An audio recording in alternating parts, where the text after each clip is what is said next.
do the narcissists know? Do narcissists know that they're narcissistic or difficult?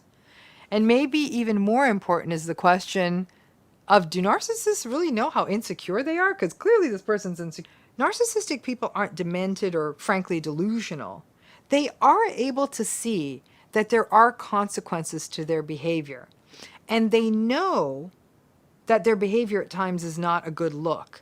But their impulsivity and their entitlement in some ways means that they cannot stop themselves and don't think they should have to. It's as though they will burst if they don't get their nonsense out. It's that tension reduction I talked about. So they know that over time, their behavior is kind of causing a problem, but they will rationalize their behavior, justify their behavior, explain it, defend it. But yeah, in a tiny corner of their brains, they know what they're doing is probably not a good thing. And sometimes in therapy, if they're in therapy, they may even admit that they can't stop themselves. It's too uncomfortable. They just need to get it out.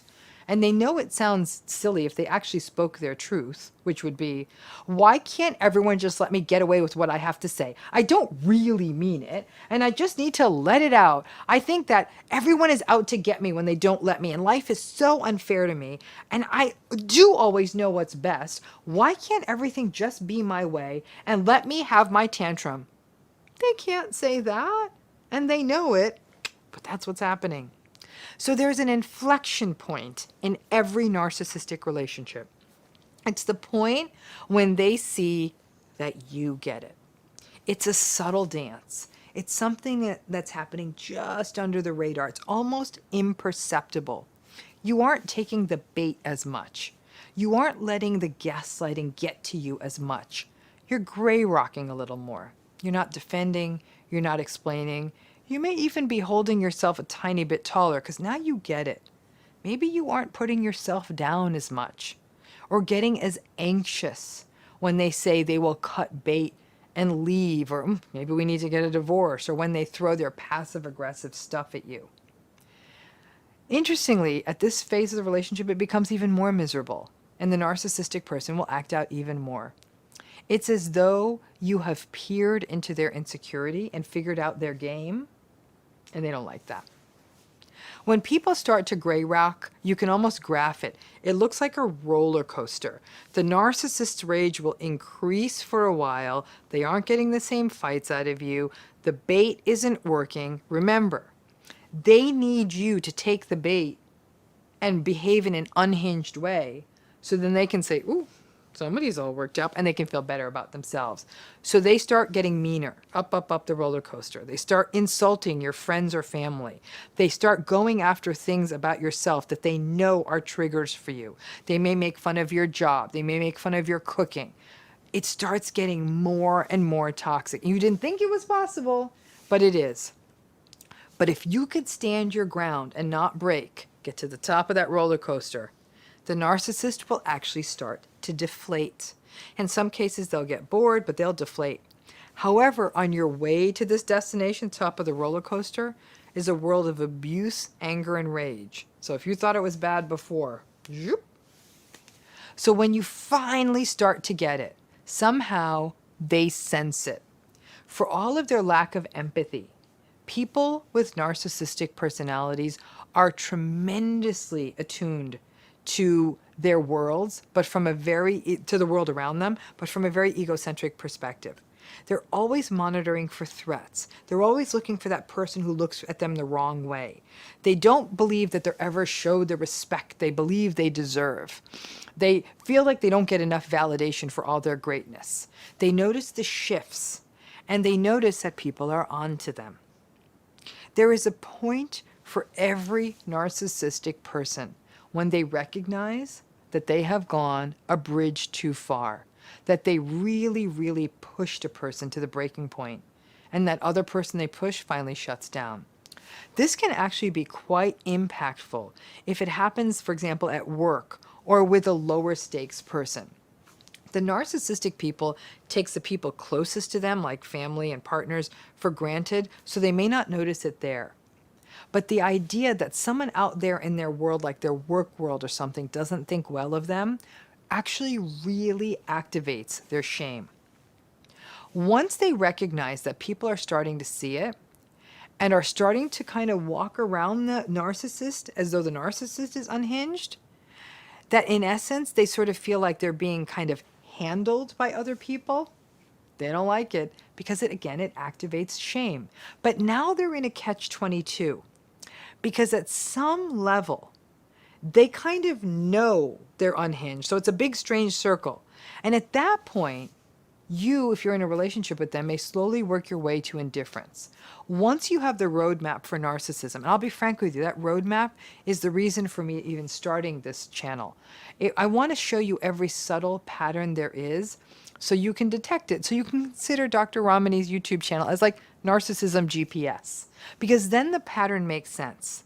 You face the hard work of breaking your internal cycles of trauma bonding, etc. But once you see it, you start walking a much bigger circle around them, and they start to say like, oh, they see. They may have a wide range of behavior when you start walking that bigger circle and go between rage and trying to show you that they can keep it together and try to show you I'm actually a nice person. They may go to insults, to passive aggression. The narcissistic relationship is all about control. Controlling the image of the relationship to the world, controlling the people in the relationship, controlling the narrative, and controlling the narcissistic supply. Control, control, control. So once you understand what's happening, they want to control you even more. And they will not let you throw off their controlling ship because they want to control the narrative. And yet, once you understand it, their destabilization will mean that they can't get the control back. And now they're going to rage even more. There's no getting away from the rage. You may be thinking, is there a way for me to understand it without them losing it around me all the time? Probably not. You will either get bored of this relationship and leave, or if you can't leave, you just might make the relationship what we call very perfunctory and mechanical. Or you'll hope that they leave. Or you hope that they'll have a place to go to whenever they tantrum because you're not going to listen to it. At some point, your presence is going to be such a shame activator that they will either try to destroy you with their rage, or they may leave and run away because your presence is too shame-inducing for them. Neither of those outcomes are going to feel pretty good, especially if you're not sure you want this relationship to end. Yeah, I get it. You might think, oh, I shouldn't want it to end. You may not want it to end. You may also wonder, is there a way for you to understand this and for them to not understand that you understand it? Probably not, again.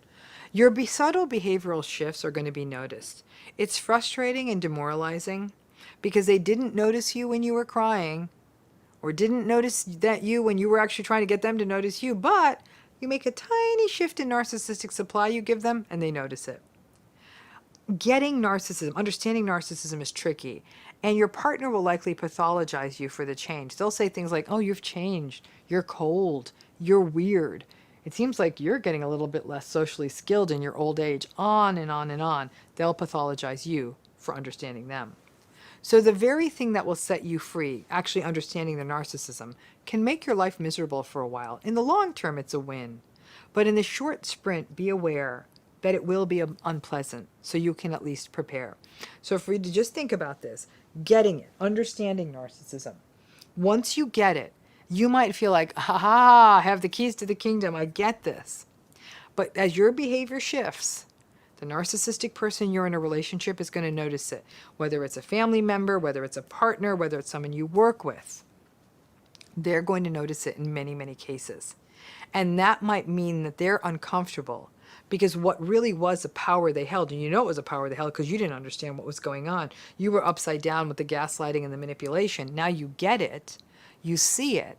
There's actually a strange calm and serenity that will come over you because you get it, right? It's almost like, this is how you do the trick. And now it's not even interesting anymore. But they'll notice that shift and recognize they can no longer dominate, overpower you, confuse you. Then they've lost their power and they get frustrated. And that frustration is something you will experience as rage.